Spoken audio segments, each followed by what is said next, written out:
So we're going to start with grammar and go ahead and turn to page 49 in your grammar books. Start there today.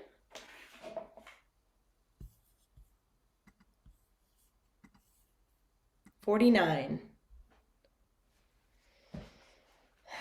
And I'm going to just blow up your brain a little bit about pronouns because just when you thought you knew what a pronoun was, haha, you don't really know because now it's going to just go crazy in your head. So I'm just forewarning you. I know you guys are probably still coming down from your sugar high from last night. I know I did. I have to confess.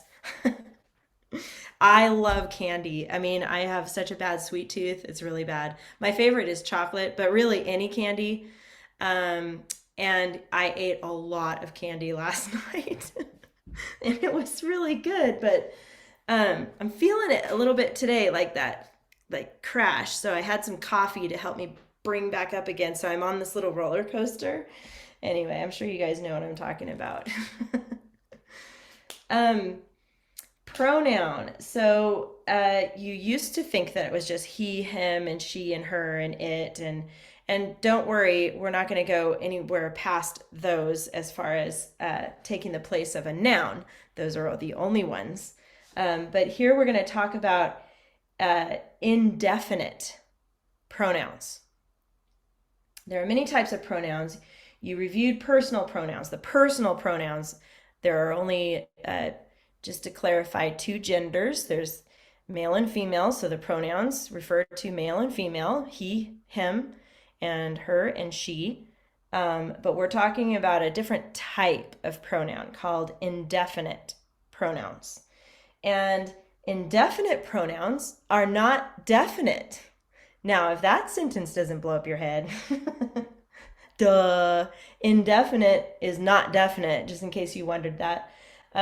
It does not refer to any particular person or thing. The words below are indefinite pronouns. Okay, these are pronouns. All, another, any, anybody, anyone, anything, anywhere, and so on. I'm not going to read all of them. But here is your master list of indefinite pronouns. So use this page when you're doing your homework because you will need to look back on what these words are. And I found a video that I'd like to share with you from Khan Academy, and he does a pretty good job actually teaching this. So rather than me trying to fumble through it here, let me pull this up and show you. And he's going to explain to us a little bit more about indefinite pronouns. And then hopefully it'll make a little more sense to you. So let me get this going here. Hey grammarians, today I want to talk about the idea of the indefinite pronoun, which looks kind of complicated, but really just does what it says on the tin. An indefinite pronoun is just that. It's indefinite, undefined, uncertain. These are pronouns that we use when we're not being especially specific. Words like any, anybody, each, everyone, nobody. Anytime I need to remember what words fall into this category of indefinite pronouns, I just think of the song Everybody Needs Somebody to Love, originally by Solomon Burke, and then later made famous by the Rolling Stones and the Blues Brothers. So a cool thing about indefinite pronouns, actually there are a couple. Number one, they can be used as both subjects or objects in a sentence. So if you said to me, David, do you want pizza? I could respond, yes please, I'd love some, using it as an object. Or equally plausibly, I could say, yes please, some would be great, using it as a subject. Another really cool thing about indefinite pronouns is that the words both, neither, and either retain the dual. They are some of the only words in English that refer to only two things. So these three pronouns are actually a little bit less indefinite than most indefinite pronouns because they refer to a set of two things. So if someone asked me, do you like mangoes or cherries more? I could say, I like both equally, referring to the cherries and the mangoes at the same time. And this is really strange because in English, this dual case doesn't really exist anymore, except for in very limited amounts. Because English distinguishes between whether or not there's one of something and more than one of something. But this is one of the very few cases where we ever distinguish between more than one of something and specifically two of something. There are not a whole lot of words in English that refer to that.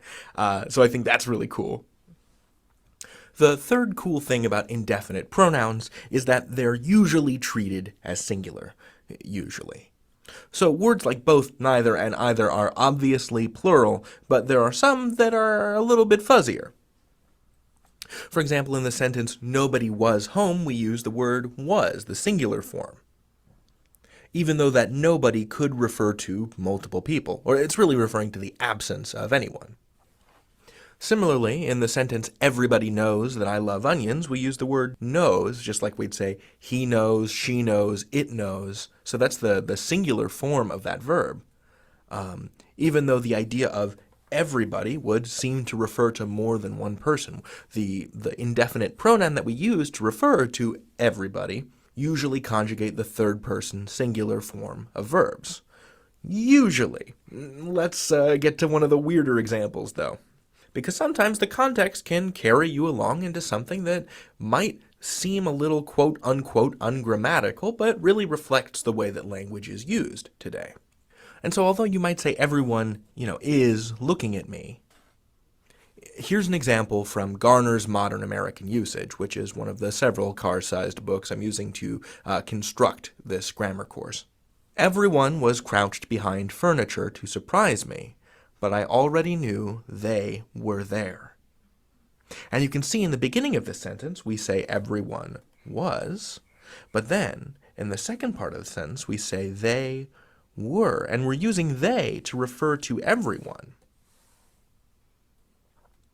So how can this be? This doesn't seem grammatical. But as Garner says, sometimes meaning rather than grammar governs agreement. Is this grammatical? Yes, in that it makes sense. Does it adhere concretely and in an ironclad way to these rules that we've established? No, but language is kind of messy in that way. Sometimes the meaning of the sentence, the fact that here everyone refers to multiple people, is going to override the rules that are previously established. And that's okay, as long as you're making sense. So relative pronouns are usually singular unless the context drags them into the realm of the plural. So, like their name implies, sometimes indefinite pronouns can be a little indefinite.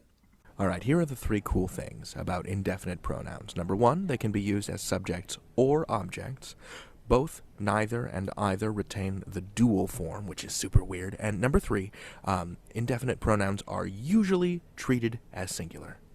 Usually. I know that's confusing, but I have faith in you. You can learn anything. David out. I like that guy. I told you. If your brain isn't blown up yet, then yeah, it's only a matter of time. So basically, I think the best way to keep track of this stuff is to check if it makes sense. I think that's, you've used English since you first began to speak when you were little. So you've heard it, you read it, you write it, and you speak it obviously, but checking it by reading it back to yourself aloud will help you when you're using these types of pronouns and verb combinations in your writing. That's kind of a rule of thumb to make sure it sounds like it makes sense. Okay, so going back to our grammar book here. Here's your master list of indefinite pronouns. And then there's demonstrative pronoun, and it points to a particular person or thing, and there are only 4 demonstrative pronouns. This, that, these, and those. So that one's a little bit easier. They demonstrate. You can see that word demonstrate inside that word demonstrative. So they point to, there's only 4 of them, to a particular person or thing. So here's your example here. Minnie had nowhere to go. That was tragic. So many and nowhere are coming from your list here. Those are indefinite pronouns. And then you've got that was tragic. So that is just referring to what they said in the sentence before. That was tragic. So that becomes a pronoun as well. Down here, we've got some more examples. Many words can be used as different parts of speech. And I know I've told you guys this before. And did I record? I think I did. Okay, I almost forgot. So English is really the hardest language for that reason, because words mean different things depending how they're used in sentences. A lot of languages have one word for one thing, and man, that would be so nice to have that. But now we have in English, words can be used as different parts of speech depending on the sentence. And then we've got different types of all this other stuff. So it's okay. We can do this. I think the rule of thumb is, does it sound right and does it make sense? What's hard in your grammar book is labeling those things, but that's where you use your notes back here. So, however, a word can perform only one part of speech at a time. The indefinite and demonstrative pronouns function as pronouns when they take the place of a noun. However, these same words function as adjectives when they come before a noun. As if you're not confused enough already, because they can be a pronoun or an adjective depending on where it is in the sentence. So here it's used as a pronoun. Many had nowhere to go. In this sentence, many is the pronoun because it takes the place of the names of the people who had nowhere to go. And he gave us that example in the video we just saw. Many is the subject of the clause. Here it's used as an adjective. Many families had nowhere to go. It's talking about which families. Remember, when you have an adjective, it answers whose or which one or how many. Remember those questions we learned? So this is describing the family, many families. It's an adjective because it comes before the noun and it tells how many families. This time it's used as a pronoun, not just a he, her pronoun, but we're talking about demonstrative pronoun here.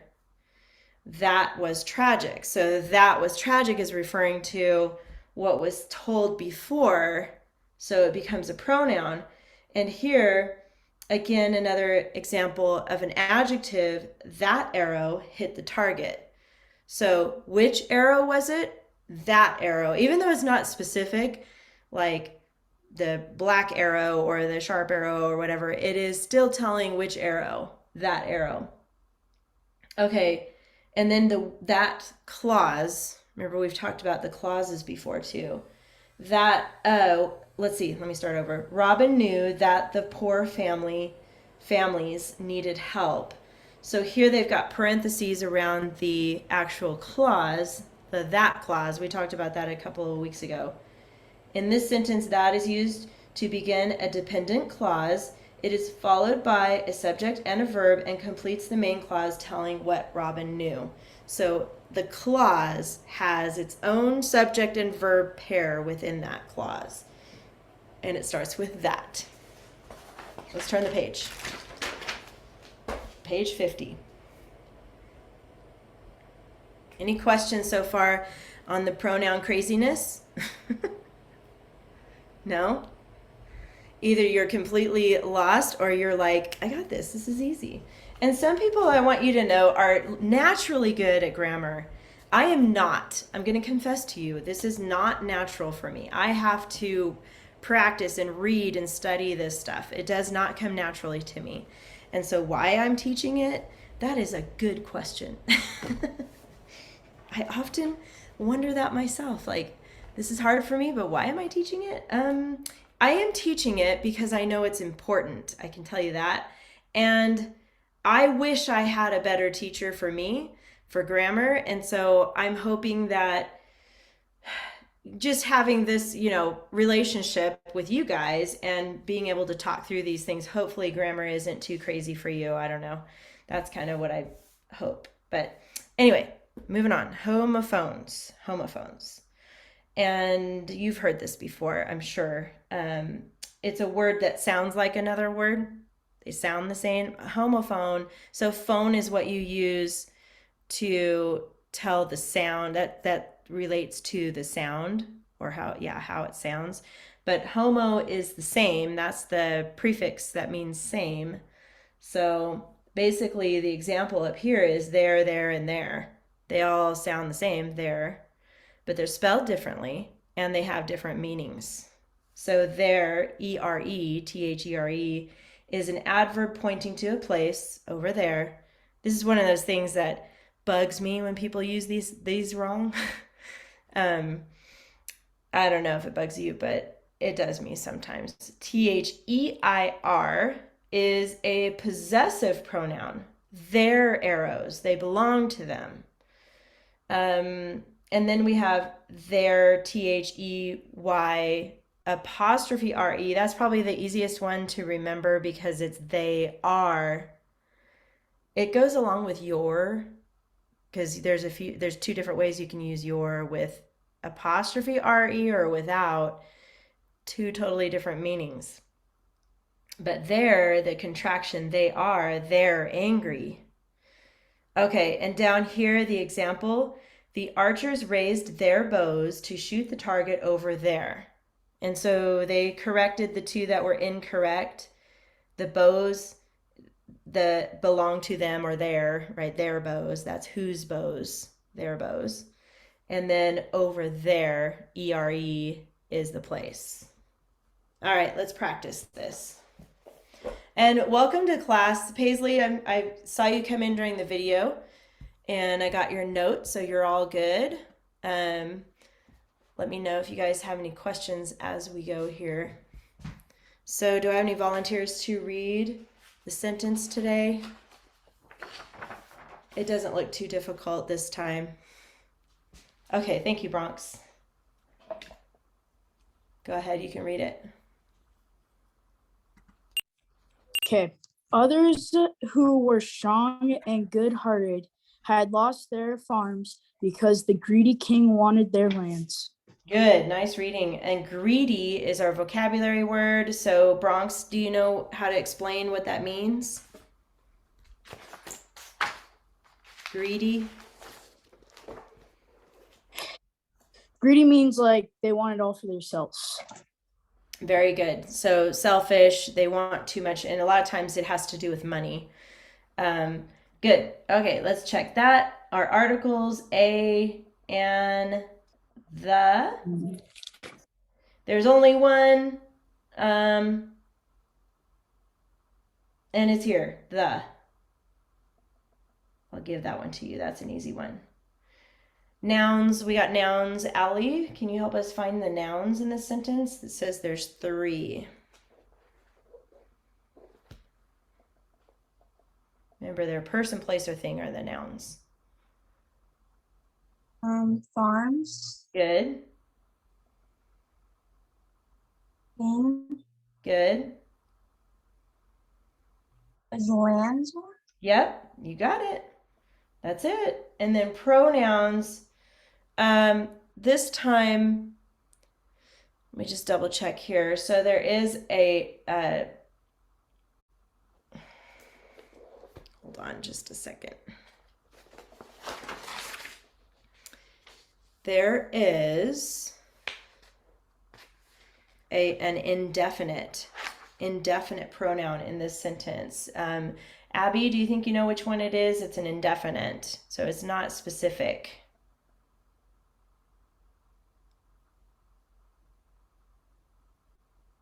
Would it be others? Yes, it is others. Good. So meaning it's not specific as in it's a kind of a generic word.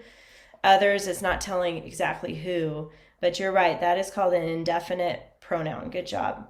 And there's only one, so we got that one. And then adjectives, remember, describe the noun. So we can look at the nouns and then actually we need to fix a homophone first because that is one of our adjectives. This homophone right here, there, it says had lost their farms. That doesn't make sense, right? This is spelled incorrectly. So Paisley, do you know what word this should be? Do you know how it's spelled to mean like it belongs to them? Thier. You're really close. EIR. You were there. Yep.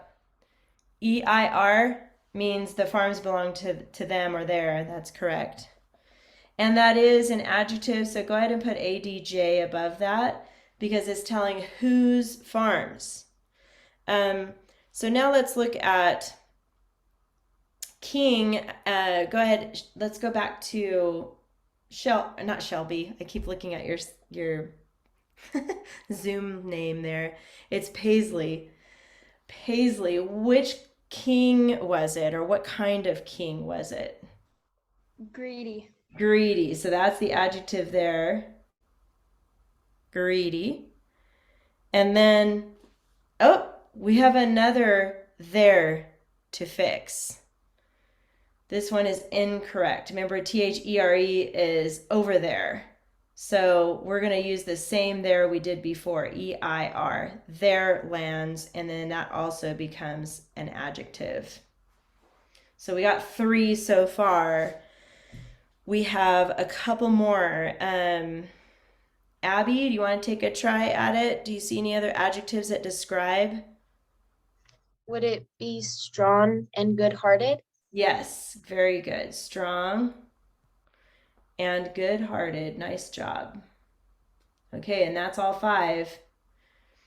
The coordinating conjunction is and here. So we can go ahead and just write that one in. Remember, coordinating conjunctions connect 2 sentences together. It could be and or but or something like that. Okay. The adverb clause. Now the adverb clause we're going to mark with parentheses. And remember, adverbs sometimes have ly, but sometimes they don't. So in this sentence, does anybody want to take a guess at it where the adverb clause is in this sentence? Okay, go ahead, Bronx. I believe because. Yes, because, and then it's going to go all the way to the end. Because the greedy king wanted their lands. Good job, Bronx. That was great. And then we're going to label it with AC, which stands for adverb clause. Now, within that clause, we do have a subject and a verb.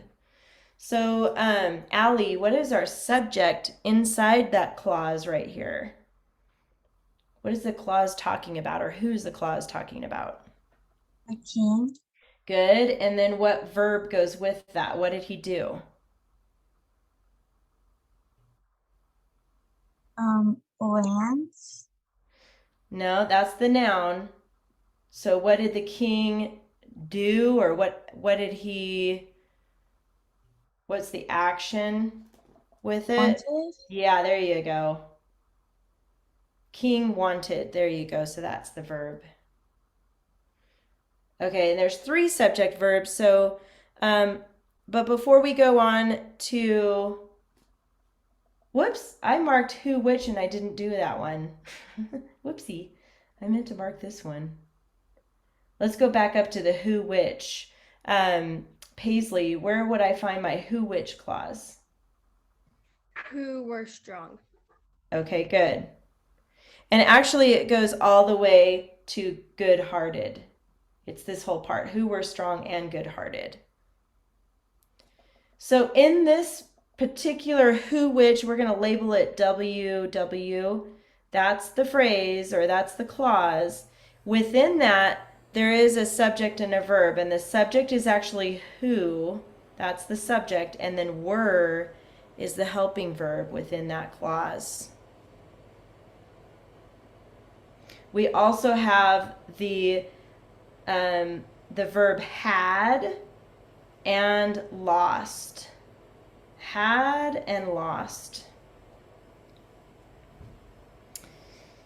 And if you're looking at the whole sentence, this word others right here is also a subject. So the subject others had lost farms.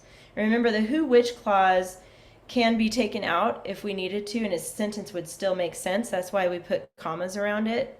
But if I took that out, it would be others had lost their farms. So others is the subject, and had lost is the verbs to pair with that. All right, so we did kind of work through that subject verb. The opener, we have a subject, at the very beginning. So this is called a subject opener, and you might, when you do your homework, go back to that page that lists those openers for you so you know what's what. But go ahead and write the number 1 and put a circle around it because we're going to write the word subject also. This is a subject opener, and we know that because the word others is a subject. All right, capital, that's easy. That's the first letter, the first word of the sentence. We have a comma error,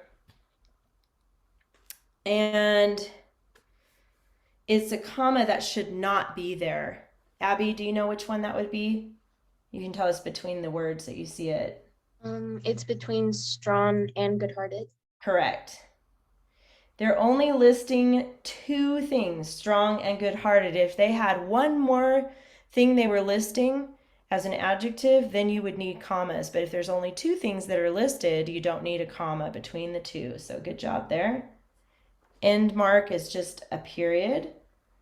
And then we already fixed our homophones there and there, so we got it. So I'm going to do the same thing like I've been doing the last couple of weeks. I will give you the answer key, but I really cannot emphasize enough that I want you to try to do this by yourself first. That's how you learn. You try to just get through it the best you can, identifying all the parts, and then go back and look at the answer key, and you can make corrections here. And I do like to know notes at the top where you needed to fix things, okay? You can put like, I fixed this, or I changed this, or something, some kind of note at the top so I can see what you had to fix. But use that answer key after you try your best on that. Are there any questions so far about this grammar lesson? No? Okay. Good job, you guys. All right, we're done with that for today. So now I need you to, we're just going to do a couple more things with the miller and the son and his donkey, and then we're going to be done with that story. Just going to talk about just a couple more things there. So go ahead and get your homework out from that story that you wrote, that you rewrote. Okay. So part of your homework, and a couple of you might have been a little confused about it, I just wanted to clarify. One of the things I had you do, well, this part was easy. You added an ly word to each paragraph. And then you added a who, which clause to each paragraph. But then I had you add a different sentence. And maybe that was a little confusing because I kind of covered it really quick last time in class. So you were to add something about either the characters or the setting that you totally made up, that wasn't in the original, because we're starting to now branch out past what we're reading and really get creative in your own head about how you can change up the story a little bit. So that's what the assignment was. If you didn't get a chance to do that, just let me know. But so what I'm going to have you guys do, I know Paisley's still working on hers. I know you guys had a really crazy schedule the last couple of weeks. So your mom communicated with me and everything. So you're good. I'm not going to have you read yours today because I know you're not ready yet today. That's okay. So I'm going to have the rest of you, if you're ready, just read the first paragraph of your story. And in that, you should have one ly, one who, which, and then one extra sentence about either the character or the settings. So do you guys understand what I'm looking for? You're good? Okay. And we'll just take turns reading your first paragraph, and then we're going to talk about it. So Bronx, since you're first on my list of video feeds here, I'm going to have you go first. Just tell us, read your first sentence only of your story. Okay. One day, the poor homeless miller and his son were walking to town to sell their donkey. The helpful son was very obedient to the miller.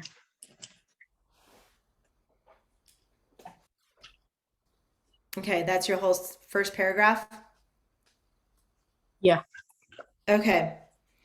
So did you have an ly adverb in there? No. No, Okay. that's not your first paragraph. Oh, wait a minute. That was not my first paragraph. Oh. Sorry, I didn't finish it. Oh. Okay. What was that? Your Along. second paragraph? No. I haven't finished it. I just got confused real quick. I Okay, go still ahead. got a little more. Along the way, they met some opinionated and terribly bossy people. Sadly, their advice convinced them to do exactly what they said, whether or not it made sense. Okay, nice. I heard sadly, and I heard another one. There were two words there. The ly words. What was Terribly. it? Terribly, that's right. Okay. Good job with that. And then I did not catch a who which clause. Did you happen to put one of those in there or not yet? Yeah, I did. Okay, which one was that? I don't know how I missed it. I was thinking. They. Okay, so a who Okay, which yeah. clause, remember, starts with either who or which. Yeah. So do you have one of those words, either who or which, in there? Mm. If not, it's okay. I mean, that's just something we got to work on. I don't think so. Okay, so we talked about how, remember my example, like Bronx went to the store and bought some milk, and how we can make that sentence have a little more style by saying Bronx, who went to the store, bought some milk. So you can add who when you're talking about the miller or his son, listening to everybody's advice, somewhere in there. So we're going to really start practicing adding those who which clauses in your stories from now on. It's okay that you didn't yet, but this next lesson, when we get to the part of writing, I'm going to make sure you guys actually use those every paragraph now, okay? But you did great, Bronx. I liked how you put that. And did you come up with your own sentence in there to add to either the character or the setting in there? I didn't think we had to do that. Okay, so that was part of your homework too. And don't forget, when I posted on Google Classroom, I put each line, like each, I number each thing I want you to do. So make sure you look at the instructions, because that was another thing that I wanted you to do. So ly adverb, who which clause, and then adding one more extra sentence. So make sure you check the instructions. But what you have is good, okay? You just got to make sure to get all those details in there next time. Okay, Bronx? Okay. Okay, so Allie, let's hear your first paragraph. Miller and the son, who was young, helpful, and obedient, were walking downtown to sell his lovely donkey who needed a new mount. Okay, it was a little hard to hear you for whatever reason on your microphone, but was that your whole first paragraph? Yeah. Okay, I heard lovely. Did you use that word, lovely? Okay, and that's a good word, but it's more of an adjective. You said lovely donkey, I think you said? Yeah. Yeah, that's an adjective, so that's not the same thing as an adverb. So think of a word like to go with walking, how they were walking.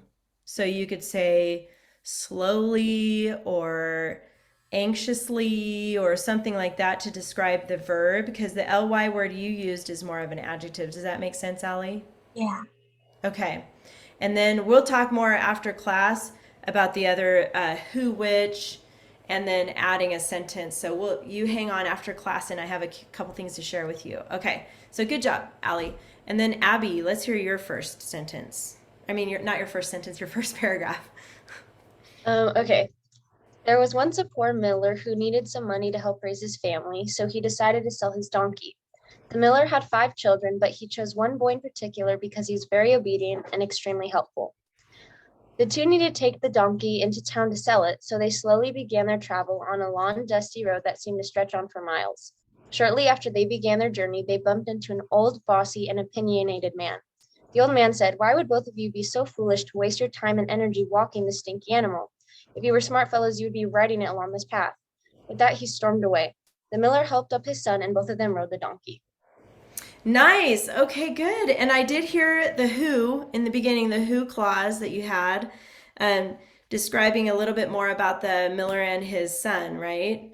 And then I heard you added the detail that he had 5 children. Did I hear that right? I love that. So that was good. You made that up. It wasn't in the original, and that's okay. You added that. And then I heard slowly and shortly. So nice. Good job, Abby. That was really good. You nailed all those different elements. So that's what I'm looking for future. When you get to the writing part of each of these lessons, that's what I'm looking for. Okay. I'm looking for these added things in your story.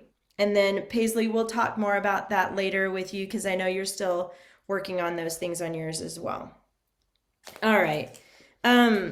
So we are finished now with the miller and his son and their donkey. So you can put all of that that's related to that story behind finished composition. So I'll give you a minute to do that. You can put your original, your keyword outline, or not your keyword outline, it's your story sequence chart, and your rewrite of that can go behind finished compositions.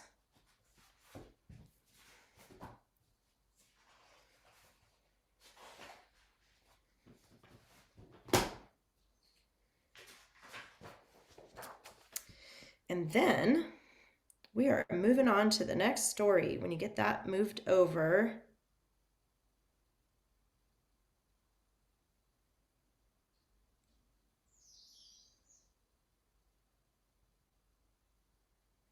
I want you to get out the next story, which is on page 47.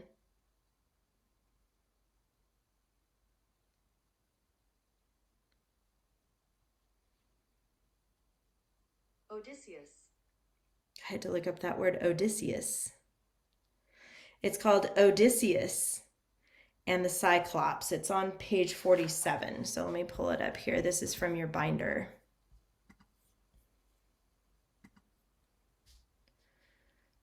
Odysseus. Odysseus.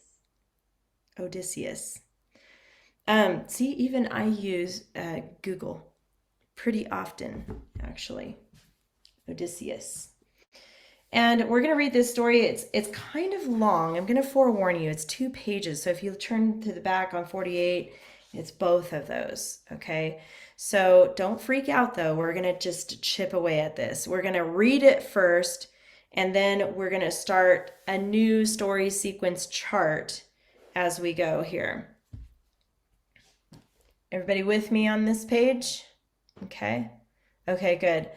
I think I'll go ahead and read this one. You guys can follow along, and then we'll talk about it as we go. So, Odysseus and the Cyclops. Returning home from the Trojan War, the Greek hero Odysseus and his men encountered a great storm that carried them to the island of the Cyclopes. This one has an E in it, so Cyclopes. These were crude, uncivilized giants who had one round eye in the middle of their forehead. They raised sheep, drinking their milk and making cheese. So this is a complete fantasy, obviously, but these are, this is a Greek mythology type story here. Exploring the islands, Odysseus and his friends found the cave of the Cyclops, Polyphemus, son of Poseidon. They thought to take some milk, cheese, and lambs as supplies for their journey, but Odysseus chose to remain there, hoping to learn what kind of man this shepherd might be. Returning home that evening, Polyphemus drove his flocks inside and pushed a huge boulder across the entrance. After he made a fire, he saw the Greeks hiding in the corner and asked them if they were pirates or traders. Odysseus responded and explained that they were certainly not pirates but soldiers returning from a great war. The Cyclops unimpressed with the story, caught up 2 of the men and dashed them on the ground, tore them limb from limb, and devoured them, leaving not even the bones. Okay, I forgot to tell you this was a gory one, so there you go. Perfect timing right after Halloween, right? Okay, Polyphemus then settled into slumber. Odysseus, wait, now I missed. How do I say that? Odysseus. Is that how she said it? Odysseus. Yeah, Odysseus. Odysseus knew that were he to kill the giant in his sleep, he and his men would surely die in the cave, since there would be no way for them to move such a gigantic rock. The next morning the giant awoke, milked his sheep, and devoured 2 more of Odysseus's men. He then left with his flocks, blocking the entrance to his cave with the massive boulder. While the Cyclops was away, they planned their escape. They sharpened a great pole in the cave and hardened the tip in the fire. Odysseus recruited his brave men to help implement his plan. Polyphemus, see, I'm not Greek like this. I mean, I'm struggling with these names here. Returned, milked his goats, and devoured 2 more men. Odysseus then offered a giant drink of sweet and strong wine that they had brought with them. It had been given to Odysseus by a priest of Apollo at Ismarus. Okay, so basically what's happening now, Polyphemus he's milking his goats, and then he devoured 2 more men. So there's this war happening here between Polyphemus and Odysseus. And he's trying to trick them at this point, offering to give them a drink of strong wine, and we'll see what happens next here. So go ahead and turn the page. The Cyclops drank it, enjoyed it, and asked for more, promising Odysseus a gift if he would tell him his name. Odysseus gave him the rest of the wine. "My name is No One," answered Odysseus. "Now my gift?" And Polyphemus responded, "Ha! Your gift is that you will be eaten last." He then finished the wine and fell into a sound sleep caused by the strong drink.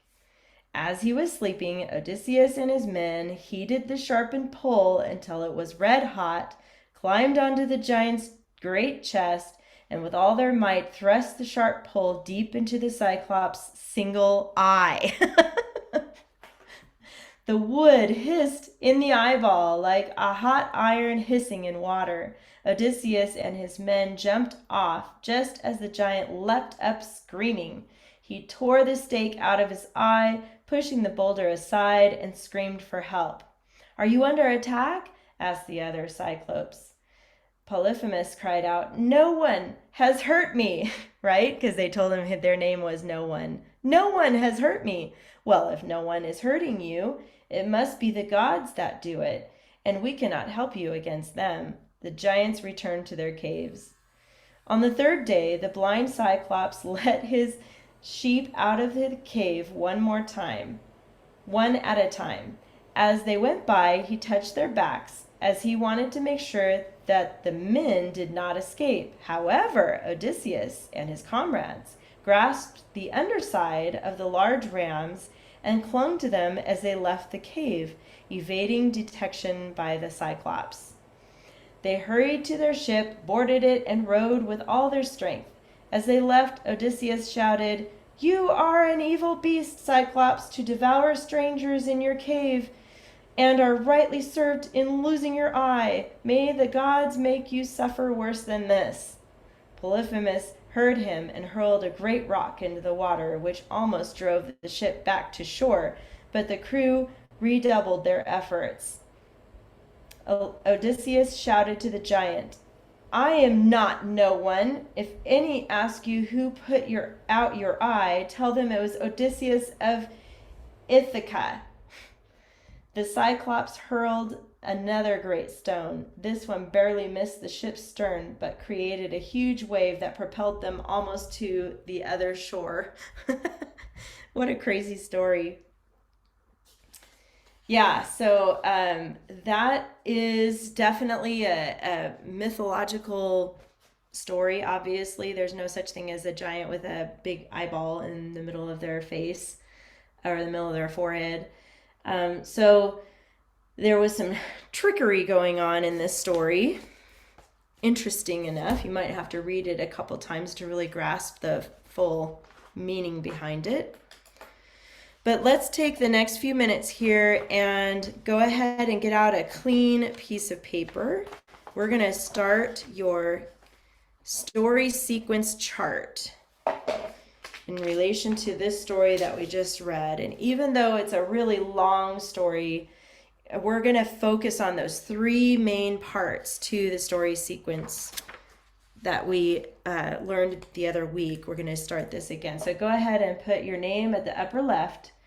Today is already November 1st, which is crazy. 2022. And in the center, skip a line. Odysseus. It's got two S's and then E-U-S. And the Cyclops. Under that, let's put story, sequence, chart. And remember when we did this before, we start by, go ahead and skip a couple lines here, and right about the middle of your paper, go ahead and draw a line down like this. Doesn't have to be perfect, so don't worry about that. And then it's easier if we do this part next. And this is how you set up your story sequence chart for later too, whenever you do this independently. But for now, I'm going to show you how. You're going to have a Roman numeral 1 and then 4 here. Skip a line, Roman numeral 2 and then 4. Skip a line. And I'll leave this here, so if I'm going too fast, don't worry. I'll wait for you.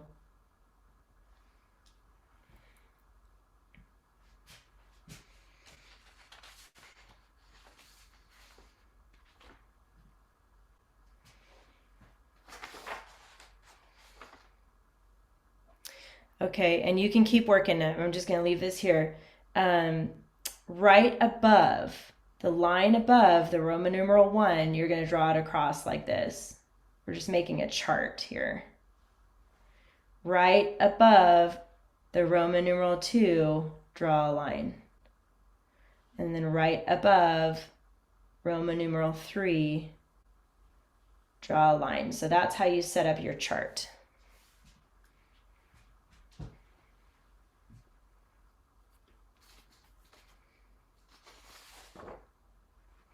With this, and you might end up going past your margin here. That's okay because there's not a whole lot of room because we divided our paper. So for this reason, you can move past your margin. First category, go ahead and write in characters / setting.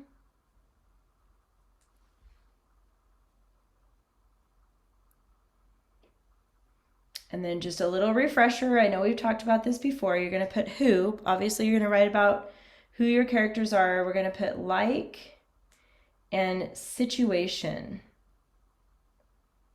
So basically, what's their situation? Like for the miller, the son, and his donkey, their situation was that they were poor and they were trying to sell their donkeys. So that was their situation.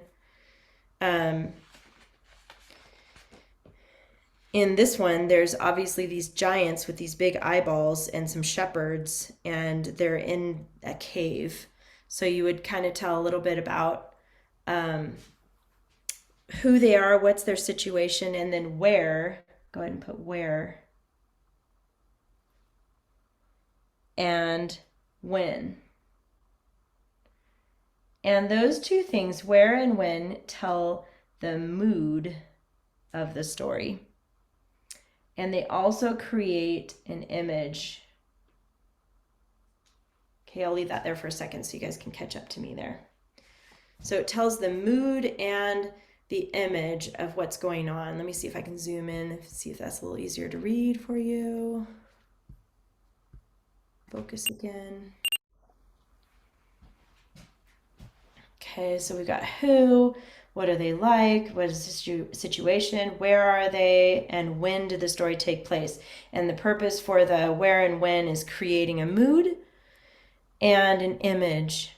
Remember we talked about if I said once upon a time in space, if I use in space, all of a sudden your brain is thinking maybe the moon or another planet or on a spaceship in a spacesuit. So it creates an image when you tell where the story takes place. So for this one, it's in a cave, right? So you can imagine it being dark in the cave.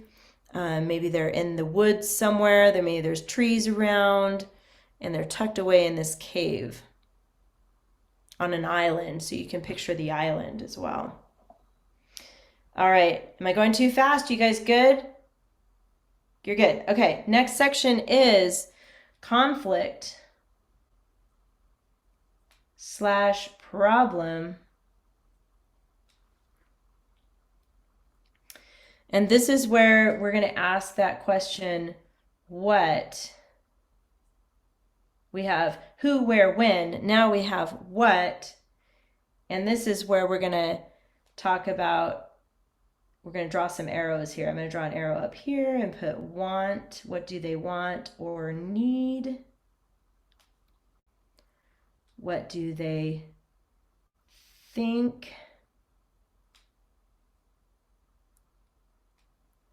Say?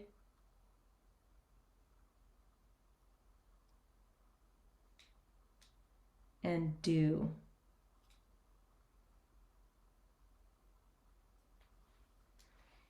What do they want or need? What do they think or say or do? And then as you're working on that, I'm going to just fill in this last one. This is the climax / resolution.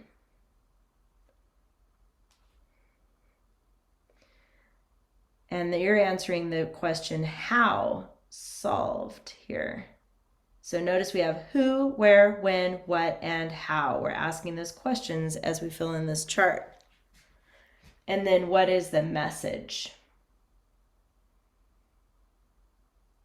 Oops. Okay.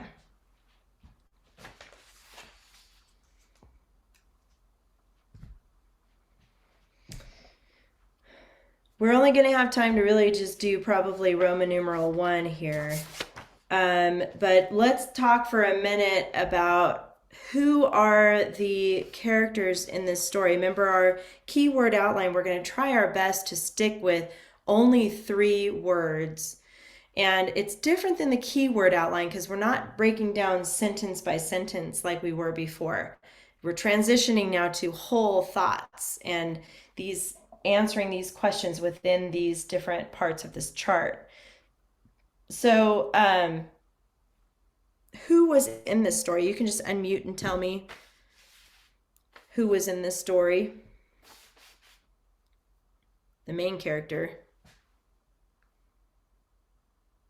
Odysseus? Yes, Odysseus. That's correct. And you said it correctly. So Odysseus.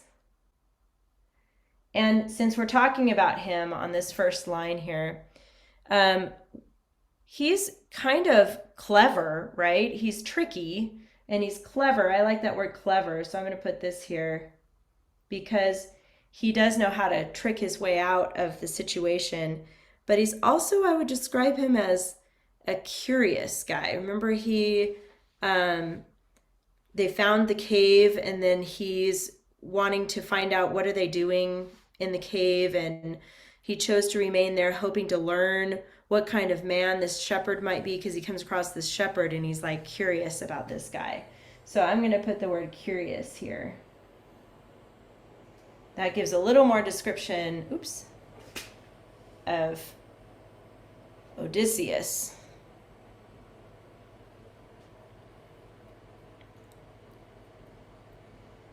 And then he's got his men, right? His men are with him. Those are the other characters in the story. And I've just thought of the word comrades. They're kind of like, his guys that he runs around with. So I'm going to put comrades here because those are the men that are with him, are his comrades.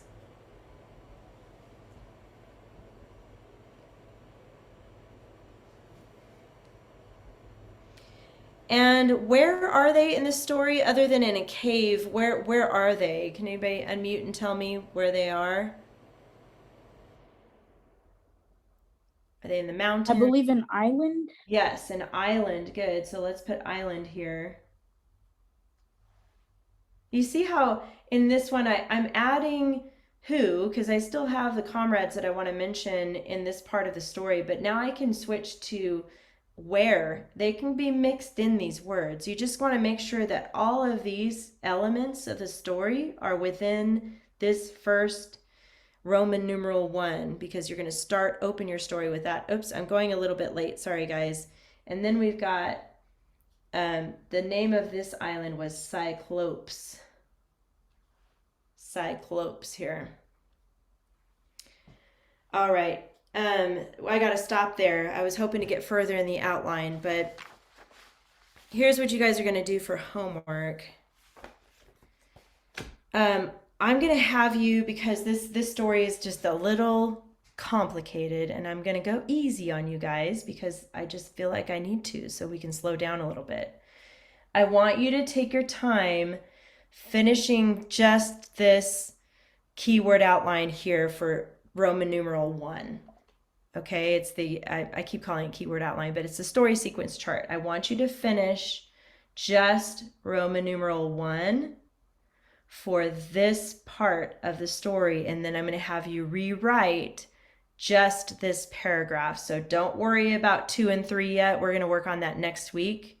So finish your story sequence chart for Roman numeral 1 only, and then rewrite only that paragraph of the story.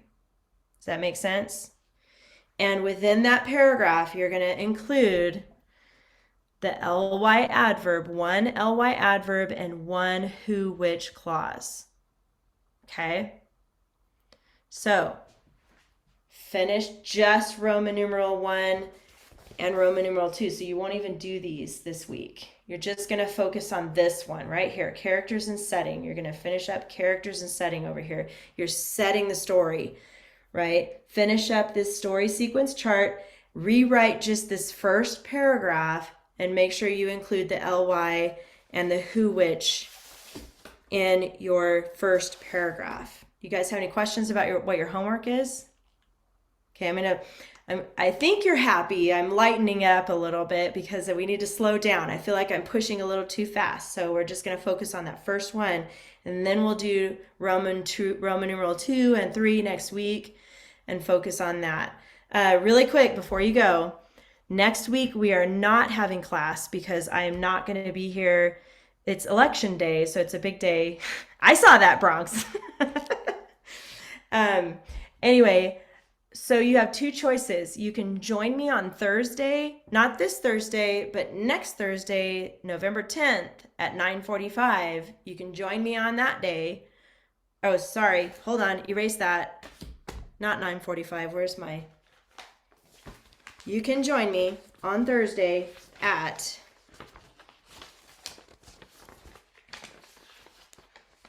11 o'clock. Thursday, November 10th at 11 o'clock, or you can watch the recording of that class later, okay? So those are your 2 choices. No class on November 8th. You can either join me on November 10th at 11 o'clock, or just watch the recording and do your homework from there. Do you have any questions about that? No? You're good? All right, you guys. Sorry I went a little long.